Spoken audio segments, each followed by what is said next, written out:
صوفی صاحب ہیں، وہ کہتے ہیں کہ میں اپنی دکان کے سامنے، حلوائی کی دکان کے سامنے بیٹھا تھا، تاج بابا گزر رہے تھے، یکا گاڑی اس دن آئی تھی، بیل گاڑی، گھوڑا گاڑی،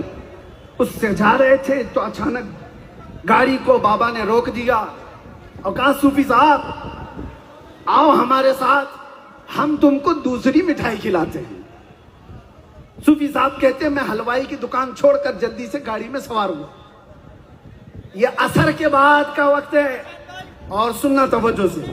میں کہانیاں نہیں سناؤں گا، میں وہ سناؤں گا جس سے عظمت رسول کا اظہار، ناموس رسالت کسے کہتے ہیں۔ صوفی صاحب کہتے ہیں میں یکا گاڑی میں بیٹھ گیا اور تاج بابا گاڑی کو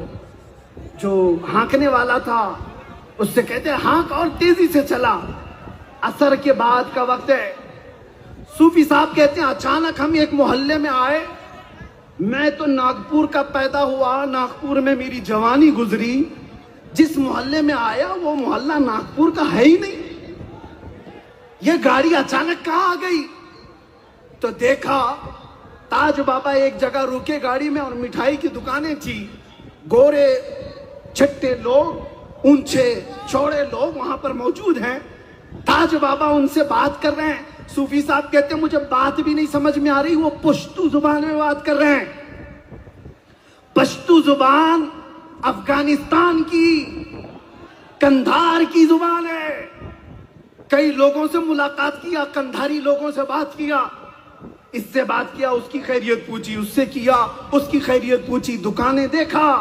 اور اس کے بعد مٹھائی کھلائی۔ صوفی صاحب سے کہا جلدی چلو مغرب کی اذان کا وقت ہو رہا ہے۔ کندھار کے لوگوں سے ملاقات، اور واپس جب وہ یکا گاڑی پہنچی تو صوفی صاحب کہتے ہیں میں تاج باغ میں تھا، مغرب کی اذان ہو رہی تھی، تاج آباد شریف میں تھا، مغرب کی اذان ہو رہی تھی، میں نے لوگوں سے پوچھا کہ فلاں فلاں علاقہ کہاں ہوتا ہے، ایسے ایسے لوگ کہاں ہوتے ہیں، لوگ کہتے ہیں یہ تو افغانستان کے کندھار کی بات ہے، جہاں تم عصر سے مغرب کے بیچ میں جا کر کے بھی آ گئے۔ بعد میں جب پتا چلا تو صوفی صاحب تلاشتے ہوئے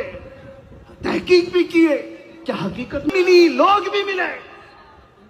کہا ایسا کیسے ہو سکتا ہے کہ میں ناگپور میں عصر سے لے کر مغرب کے بیچ میں اور نکلوں اور کندھار جا کر کے واپس آ جاؤں۔ واپس آئے تو صوفی صاحب بیٹھے ہوئے تھے، تاج الاولیاء کیا کہتے ہیں سنو، تاج